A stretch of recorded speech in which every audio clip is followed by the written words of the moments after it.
ഈ നെല്ല് Oryza japonica എന്ന ഇനത്തിൽപ്പെട്ടതാണ്. ഈ സാധനം ശരിക്കും പറഞ്ഞാൽ നമ്മൾ സാധാരണ കഴിക്കാനായിട്ട് അരിയാക്കി ഉപയോഗിക്കാൻ പറ്റില്ല. ഇത് പാലിന് വേണ്ടിയിട്ടാണ്. വീഗൻ മിൽക്ക് എന്നാണ് ഇതിൻ്റെ പാലിൻ്റെ പ്രൊഡക്റ്റിൻ്റെ പേര്.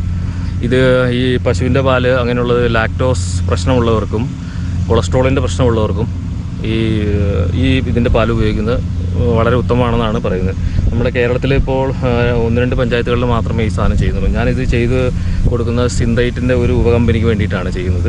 നമ്മളിത് 120 ദിവസത്തെ മൂപ്പ് നെല്ല് കൊയ്ത് ഉണക്കി അവർക്ക് കൊടുത്താൽ അവർ കിലോയ്ക്ക് കറക്റ്റായിട്ടുള്ള പൈസ നമ്മുടെ അക്കൗണ്ടിലേക്ക് തരും. സർക്കാർ തരുന്ന ആ ഒരു ഡിലേയോ അല്ലെങ്കിൽ PRS ലോണിൻ്റെയോ ഒന്നും ആവശ്യമില്ല. അതുകൊണ്ട് ഞാൻ ഈ വർഷം ഇത് ഒന്ന് പരീക്ഷണാടിസ്ഥാനത്തിൽ ഒരു 5 ഏക്കറിൽ ഞാൻ ചെയ്തിട്ടുണ്ട്. അപ്പോൾ വലിയ കുഴപ്പമില്ല, നല്ല തെറ്റില്ലാത്തൊരു വിളവും ഇതിനകത്ത് കിട്ടുന്നുണ്ട്. പിന്നെ അടുത്ത വർഷവും ഇതൊന്നും കൂടി വിപുലീകരിച്ച് ഇപ്പം 5 ഏക്കറാണ് ചെയ്യുന്നത്. വിപുലീകരിച്ച് ഒരു 8-10 ഏക്കറിലേക്ക് ഒന്ന് കൂട്ടണമെന്നാണ് എൻ്റെ ഒരു ആഗ്രഹം. സാധാരണ നെല്ലിനേക്കാളും കരുത്ത് കാര്യങ്ങൾ രോഗപ്രതിരോധ ശേഷിയൊക്കെ ഇതിനകത്ത് കുഴപ്പമില്ല. അപ്പോൾ നമുക്ക് ഇതിനകത്ത് നോട്ടം കുറച്ച് കൂടുതൽ വേണം. നമ്മുടെ കാലാവസ്ഥയായിട്ട് യോജിച്ച് വരുന്നേ ഉള്ളൂ ഇത്.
സമീപകാലത്തായിട്ട് ജനപ്രീതി നേടിക്കൊണ്ടിരിക്കുന്ന സസ്യാധിഷ്ഠിത ജ്യൂസാണ് വീഗൻ മിൽക്ക്.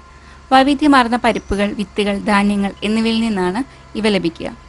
സോയ മിൽക്ക്, ബദാം milk, oats milk, coconut milk അങ്ങനെ നിരവധി വിവിധ ഇനം വീഗൻ പാനീയങ്ങൾ ഇന്ന് വിപണിയിൽ ലഭ്യമാണ്. പശുവിൻ്റെയും മറ്റ് സസ്തനികളുടെയും പാലിൻ്റെ ഘടന, നിറം, രുചി എന്നിവയോട് ഇവയ്ക്ക് സാമ്യമുണ്ട്. വീഗൻ ബട്ടർ, ക്രീം, ചീസ് തുടങ്ങിയ നിരവധി ഉൽപ്പന്നങ്ങൾ അവയിൽ നിന്ന് നിർമ്മിക്കുന്നു. പാലുൽപ്പന്നങ്ങൾക്ക് പകരം നമുക്ക് ഉപയോഗിക്കാവുന്നതാണ് വീഗൻ മിൽക്ക്. അരി സംസ്കരിച്ചെടുത്തിട്ടുള്ള പ്രൊഡക്റ്റാണ് നമ്മളിതിൽ കാണിക്കുന്നത്. ഇത് റൈസ് മിൽക്ക്. ഇതിൽ കാൽസ്യം, വൈറ്റമിൻസ്, ധാതുക്കൾ എന്നിവയൊക്കെ അടങ്ങിയിട്ടുണ്ട്. ചായയ്ക്കും കാപ്പിക്കും പാലിന് പകരം ഉപയോഗിക്കാവുന്ന ചിലവ് കുറഞ്ഞ സസ്യാധിഷ്ഠിത ഉൽപ്പന്നം എന്ന നിലയിലാണ് ജസ് പ്ലാന്റ്സ് വികസിപ്പിച്ചെടുത്തിട്ടുള്ളത്. ആൻറ്റിബയോട്ടിക്കുകളോ മൃഗക്കൊഴുപ്പുകളോ ഒന്നുമില്ല നമ്മളുടെ ഈ ഒരു പ്രൊഡക്റ്റിൽ. ശരിക്കും ഈ ഒരു പ്രൊഡക്റ്റിനെ നമുക്ക് വെജിറ്റേറിയൻ പാൽ എന്ന് വേണമെങ്കിൽ പറയാം. അപ്പോൾ നമ്മുടെ നാട്ടിൽ ആദ്യമായിട്ടാണ് ഈ ഒരു കൃഷി രീതി വന്നിട്ടുള്ളത്. അപ്പോൾ അതുകൊണ്ട് ജസ്റ്റ് നിങ്ങളെയും കൂടി അതൊന്ന് പരിചയപ്പെടുത്തിയതാണ്. അപ്പോൾ എന്തായാലും നിങ്ങൾക്ക് ഈ ഒരു വീഡിയോ ഇഷ്ടമായെന്ന് വിശ്വസിക്കുന്നു. അപ്പോൾ കൃഷി സംബന്ധമായിട്ടുള്ള നെൽകൃഷി റിലേറ്റഡ് ആയിട്ടുള്ള വീഡിയോസൊക്കെ നമ്മുടെ ചാനലിൽ നമ്മൾ ഉൾപ്പെടുത്തിയിട്ടുണ്ട്. അപ്പം ജസ്റ്റ് എൻ്റെ ഡിസ്ക്രിപ്ഷൻ ബോക്സ് ഒന്ന് ചെക്ക് ചെയ്താൽ മതി. ഞാൻ എൻ്റെ ലിങ്കും കാര്യങ്ങളൊക്കെ അതിൽ കൊടുത്തേക്കാം. അപ്പോൾ ഈ ഒരു വീഡിയോ നിങ്ങൾക്ക് എല്ലാവർക്കും ഇഷ്ടമായെങ്കിൽ തീർച്ചയായിട്ടും ഒന്ന് ലൈക്ക് ചെയ്യുക, ഷെയർ ചെയ്യുക. നിങ്ങളുടെ അഭിപ്രായങ്ങൾ, ഫീഡ്ബാക്സൊക്കെ ഒന്ന് കമൻറ്റ്സായിലൂടെ നമ്മളൊന്ന് അറിയിക്കുക. അപ്പോൾ പുതിയൊരു വീഡിയോയിലൂടെ പുതിയ കാഴ്ചകളും വിശേഷങ്ങളും ഒക്കെ ആയിട്ട് കാണുന്നതുവരേക്കും എല്ലാവർക്കും ബൈ.